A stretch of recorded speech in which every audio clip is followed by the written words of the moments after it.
Le séminaire, c'est un lieu de vie. Il n'y a de vie de l'esprit que s'il y a une vie humaine derrière, et le séminaire a été ça. Et il le reste. En 2 mots, je voudrais simplement dire qu'il me semble qu'il y a une espèce de miracle. C'est qu'après 50 ans, et après s'être réinventé au moins 3 fois, je pense, mais sans meurtre du père, ce qui est déjà étonnant, le séminaire, me semble-t-il, est toujours animé par 2 caractéristiques tout à fait étonnantes.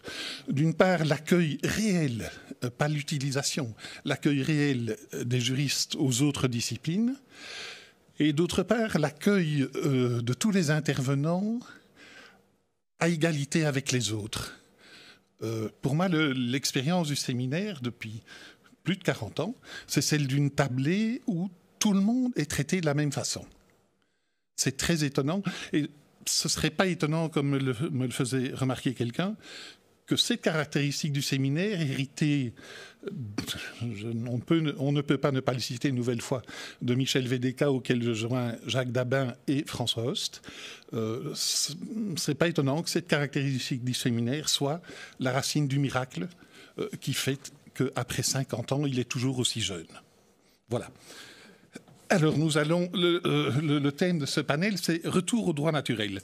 Il me semble, mais je ne veux pas marcher sur tes brisées, Diane, que ce thème s'inscrit dans le prolongement du précédent et, au fond, dans le fil qui court à travers toute cette journée. Il me semble que de multiples façons, on a déconstruit cette série de dichotomies qu'on pose habituellement entre la rationalité et le droit et l'engagement, la militance, l'expérience pratique, le jugement de valeur, l'émotion, la littérature, la subjectivité. Ici, la dichotomie en question, c'est en partie, me semble-t-il, entre droit et philosophie, mais aussi entre institution et, entre guillemets, nature. Alors, le droit naturel, l'expression même est une espèce d'oxymore. Le droit, c'est l'institution, la nature, c'est le non-institué. Donc on a là une espèce de porc-épic conceptuel qui met tout le monde mal à l'aise. Mais peut-être n'est-il un porc-épic que pour une approche un peu sommaire et naïve. En tout cas, c'est une idée problématique, mais me semble-t-il aussi incontournable, aussi essentielle que problématique.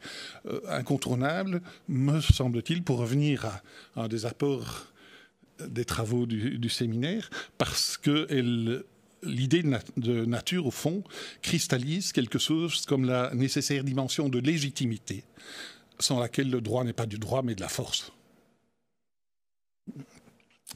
Alors, comment résoudre cette difficulté ?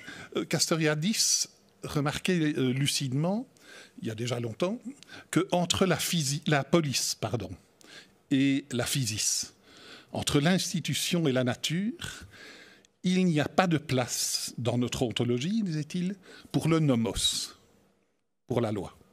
Je crois que cette remarque de Castoriadis pointe bien ce qui rend le concept de droit naturel difficile. Mais peut-être plus difficile pour les philosophes que pour les juristes. Parce qu'ici joue ce que j'ai personnellement expérimenté au séminaire, non pas l'instrumentalisation de la philosophie par les juristes, mais la fécondation réciproque du droit et de la philosophie l'un par l'autre. Et dans ce cas-ci, fécondation de la philosophie par le droit. Parce qu'une des différences entre les deux, c'est que le droit, à un moment donné, doit trancher. Il ne peut pas se dérober indéfiniment devant les requêtes qui lui sont adressées. C'est la dimension pragmatique qu'on a souvent relevé ici. Et parce qu'il doit trancher, me semble-t-il, il peut construire des concepts que la philosophie n'aurait pas inventés elle-même. Donc, il est bien possible que c'est dans la pratique du droit que les paradoxes, l'instabilité, les difficultés de l'idée de droit naturel puissent trouver une voie de solution. Et il me semble qu'un des domaines où cette responsabilité du droit se trouve régulièrement convoquée, c'est précisément celui de la guerre. Est-ce qu'on peut laisser la guerre radicalement hors droit alors qu'elle est hors, à part les bribes de droit international qui sont quand même, alors qu'elle est largement hors droit positif. Donc voilà notre sujet. Et je vous rappelle qu'à l'étage, vous pouvez acheter pour un prix modique les livraisons de la revue d'études, de la revue interdisciplinaire d'études juridiques, dont les 2 derniers numéros de 2023 sont précisément consacrés au rapport entre le droit et la guerre. Précipitez-vous parce qu'il n'y en aura pas pour tout le monde. Alors, si vous me permettez d'introduire nos 2 oratrices, Anne-Charlotte Martineau est chargée de recherche CNRS à l'École normale supérieure, rue d'Ulm, à Paris, où elle est directrice adjointe du Centre de théorie et analyse du droit. J'aime bien ce titre, théorie et analyse du droit. Alors, ces travaux portent en particulier sur l'approche juridique du travail forcé, de l'esclavage tout particulièrement, et en particulier aussi dans le cadre du droit international. Madame Martineau.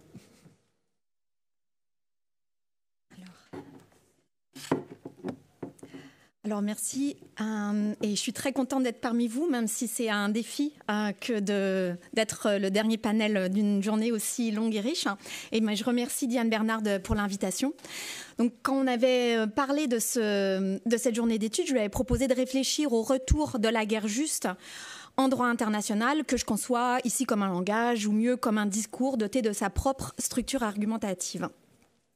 Et comme il vient d'être dit, depuis plusieurs années, je m'intéresse aux arguments qui ont été élaborés au cours du XVe et XVIe siècle pour justifier la suggestion des populations amérindiennes lors des conquêtes ibériques aux Amériques, et tout comme la mise en esclavage et la déportation des populations africaines dans les colonies espagnoles et portugaises. Et l'argument tiré de la guerre juste est incontournable. J'ai donc dû lire avec attention les réflexions de Francisco de Vitoria, qui est bien connu chez les juristes internationalistes, mais aussi celles de son collègue Domingo de Soto, celle du canoniste Martín de Azpilicueta et celle du théologien jésuite Luis de Molina. Tous ces hommes ont en commun d'être associés à l'université de Salamanque, qui était au XVIe siècle, selon la belle formule de Michel Villet, le centre intellectuel du monde catholique. Tout en faisant ces lectures, il m'a été difficile, ou plutôt il m'a été impossible, de ne pas être interpellé par l'usage contemporain qui est fait de l'argument de la guerre juste. Je pense ici plus particulièrement à la guerre menée par Israël à Gaza. Par exemple, après avoir parlé devant le Congrès américain le 24 juillet dernier, Benjamin Netanyahu disait « Je suis très ému d'avoir le privilège de représenter Israël devant les 2 chambres du Congrès et de présenter aux représentants du peuple américain et du monde entier la vérité sur notre juste guerre contre ceux qui cherchent à nous détruire. » À plusieurs reprises, en réponse au massacre du 7 octobre 2023, où plus de 1200 Israéliens, dont 900 civils, ont été tués et 250 personnes prises en otage, Netanyahou insiste sur l'idée qu'Israël mène une guerre civilisationnelle contre la barbarie, une guerre des démocraties contre le terrorisme islamique, ou encore une guerre du bien contre le mal, du peuple de la lumière contre les forces obscures de l'islam. Plus récemment encore, en novembre 2024, l'un des députés du Likoud disait « Maintenant, nous avons tous un objectif commun, effacer Gaza de la surface de la terre ». Et effectivement, selon des chiffres provisoires, plus de 44 000 Palestiniens ont été tués, auxquels s'ajoutent les disparus enfouis sous les décombres, plus de 100 000 personnes ont été blessées, tandis que 2,3 millions de personnes ont été contraintes à des déplacements multiples et forcés. Gaza est réduit à l'état de cendres et de gravats. Des milliers d'enfants ont été tués, des centaines ont été amputés, plus de 17 000 sont orphelins ou isolés de leur famille. À ce stade, bien évidemment, je voudrais souligner que les membres du gouvernement israélien ne sont pas les seuls à invoquer la guerre juste. Les dirigeants du Hamas le font également pour justifier leurs propres crimes et leurs propres exactions. Plus généralement, je crois qu'il faudrait faire la généalogie d'une multitude de précédents, depuis l'intervention de l'OTAN au Kosovo, les guerres en Irak, la guerre contre le terrorisme en Afghanistan, la mise en place du camp de Guantanamo, etc. Le discours de Netanyahou n'est peut-être qu'une étape de plus dans la déformalisation et la moralisation du droit international. Mais en raison du temps qui m'est imparti, je ne veux pas me lancer dans une telle entreprise. Je vais beaucoup plus modestement revenir sur la façon dont les membres de l'école de Salamanque ont réfléchi à la guerre juste. Au XVIe siècle, dans les empires ibériques, la guerre est endémique, aussi bien sur le continent européen que dans les Amériques, en Afrique et en Asie. Ce que les membres de l'école de Salamanque ont cherché à faire, c'est de réfléchir, à partir de la somme théologique de Thomas d'Aquin, à la guerre sous l'angle de la vertu la plus importante, celle de la charité. Leur point de départ est que la guerre était née du péché originel, car dans l'état de nature régnait la paix. La guerre était un fléau parfois nécessaire pour le bien commun, mais elle devait, pour cela, répondre à certaines conditions qui correspondaient aux exigences de la charité, qui sont encore une fois plus élevées que celles de la justice. Je me propose de procéder en 3 temps. Je vais tout d'abord rappeler les grandes lignes des théories médiévales de la guerre juste, contre lesquelles se sont opposés les membres de l'école de Salamanque. Puis, je m'attarderai sur quelques éléments qui me semblent particulièrement importants ou pertinents de la pensée de la seconde scolastique. Puis finalement, je reviendrai sur la période contemporaine et je m'interrogerai sur les effets produits par l'invocation de la guerre juste sur le droit international lui-même.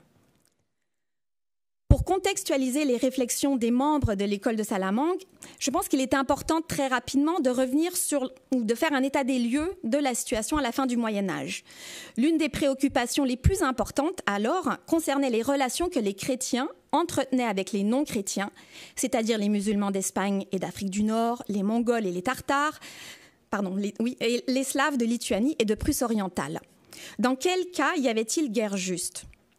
Déterminer les fondements de la guerre juste contre les non-chrétiens impliquait de réfléchir à la légitimité du dominium des infidèles sur leurs biens, leurs terres et leurs propres personnes. Autrement dit, les chrétiens pouvaient-ils légitimement prendre les armes contre les infidèles du fait même de leurs infidélités, afin qu'une fois soumis à l'autorité des princes, ils se convertissent plus facilement.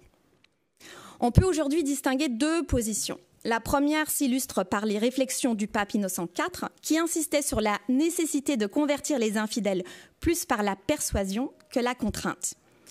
Selon lui, si on se trouvait en présence d'infidèles qui ne commettaient pas de crimes contre la loi naturelle et qui ne s'opposaient pas à la prédication de l'Évangile, alors leur infidélité n'était pas une cause légitime de guerre.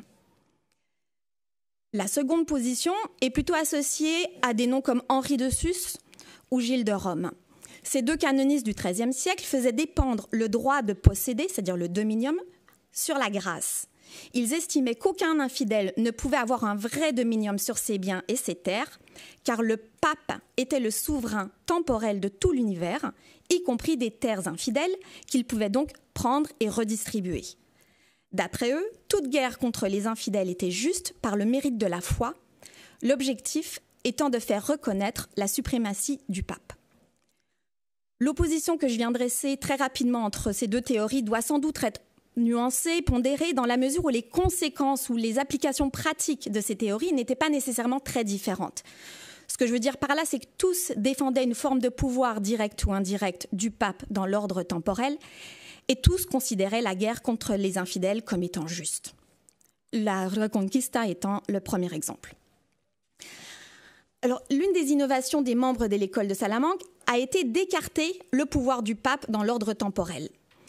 Ils voulaient encadrer les guerres et faire en sorte que les princes soient tenus par leur fort intérieur. Pour cela, ils ont repris et adapté les 3 critères formulés par Thomas d'Aquin pour assurer la justice d'une guerre. Donc ces 3 critères sont bien connus, c'est une autorité juste, une cause juste et une intention droite. Je ne vais pas m'attarder sur ces critères, je voudrais plutôt mettre en avant 4 éléments de leur discussion qui me semblent plutôt saillants et pertinents pour la situation actuelle. Le premier élément, c'est le traitement bref, voire même marginal, que les membres de l'école de Salamanque font de la guerre en cas de légitime défense. Pour eux, le droit de mener une guerre défensive était évident. C'était un droit relevant de la loi naturelle qui qui n'appartenait pas seulement au prince ou à la communauté, mais à tous les individus et à toutes les communautés. De sorte que, comme le disait Vittoria, si Tolède attaquait Salamanque, Salamanque aurait le droit de se défendre et de riposter par la force si nécessaire. Le deuxième élément que je voudrais souligner est l'importance que va prendre le critère de la droite intention au XVIe siècle. Les membres de l'école de Salamanque voulaient que la guerre soit un acte d'autorité publique que le prince devait accomplir à la manière d'un juge, guidé par ses confesseurs, c'est-à-dire guidé par les théologiens eux-mêmes. Et le cas qui les préoccupait le plus était celui de la guerre offensive juste. Dans quel cas une telle guerre était-elle possible ?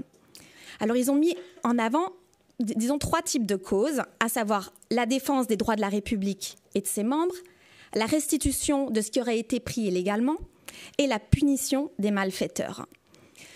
Les membres de l'école de Salamanque n'étaient pas forcément d'accord sur l'interprétation de ces causes. Et dans sa fameuse leçon sur la guerre juste et le problème indien de 1539, Vittoria prend en fait une position assez stricte sur la question des causes de la guerre juste. Selon lui, la seule raison d'accepter d'engager une guerre offensive est de résister ou de punir une injustice. C'est-à-dire qu'il n'est pas acceptable d'entamer une guerre sur la base d'une différence de religion, le souhait d'étendre un empire ou la poursuite de l'honneur ou du profit. Mais à partir du moment où la guerre est justement déclarée, donc elle est déclarée juste, Vittoria accorde à celui qui la conduit des droits très, très étendus. À propos de ces droits, il y a, selon moi, un contraste saisissant entre les prétentions à l'universalité du cadre qui est élaboré et la valeur inégale de la vie des chrétiens et celle des non-chrétiens. Et c'est le troisième élément que je voudrais ici relever. C'est-à-dire que malgré leurs prétentions à l'universalité, les réflexions des membres de l'école de Salamanque sont encore construites sur la base d'une série de dichotomies bien connues, chrétien infidèle, maître esclave, être rationnel animal, innocent coupable.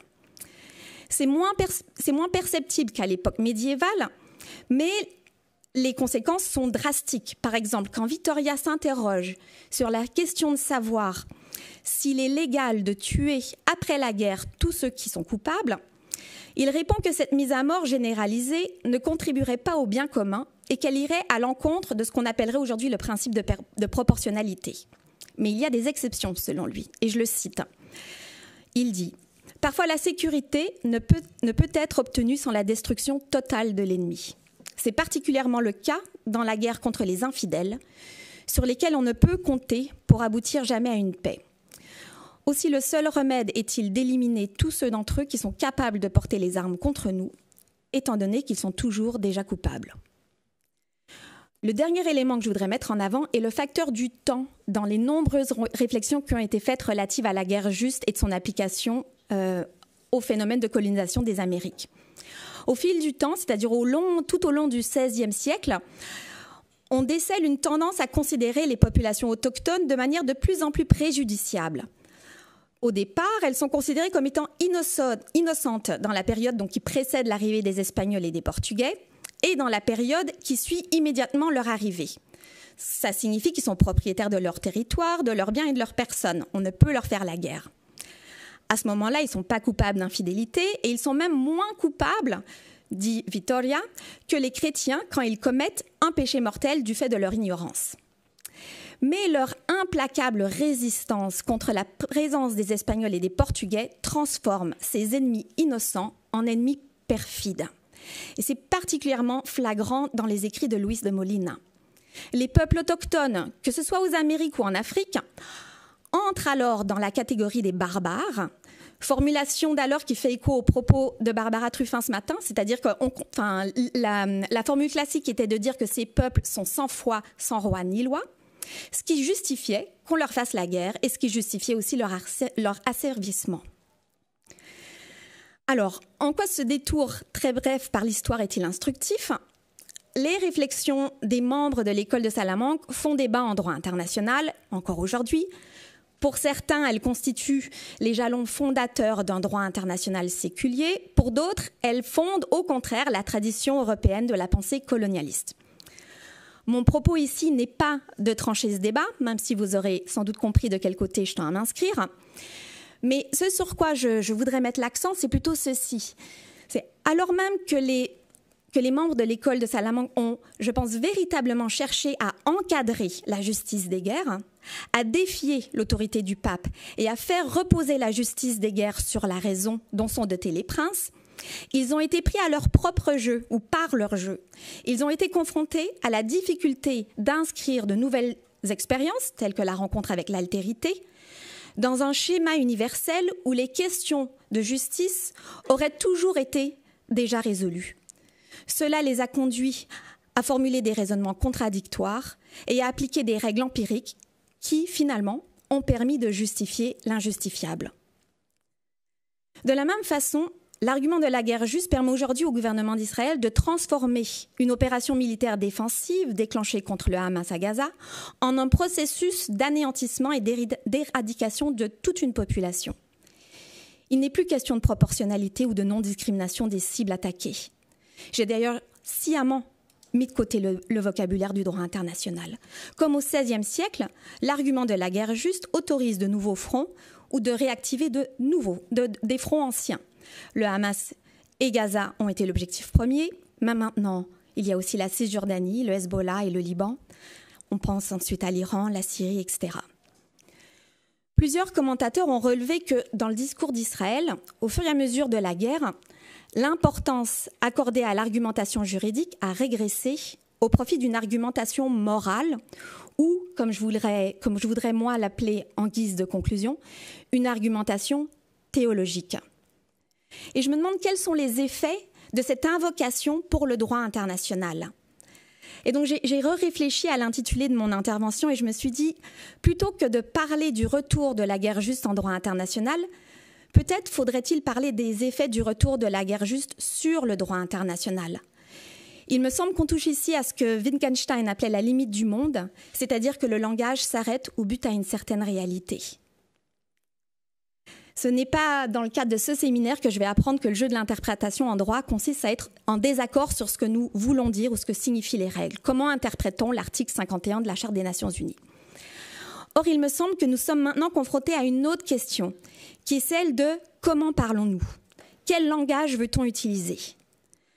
Lorsque Netanyahou invoque la guerre juste pour mener sa politique et se faire alors apôtre de Carl Schmitt, j'estime qu'il y a là un retournement tragique de l'histoire. Je vous remercie.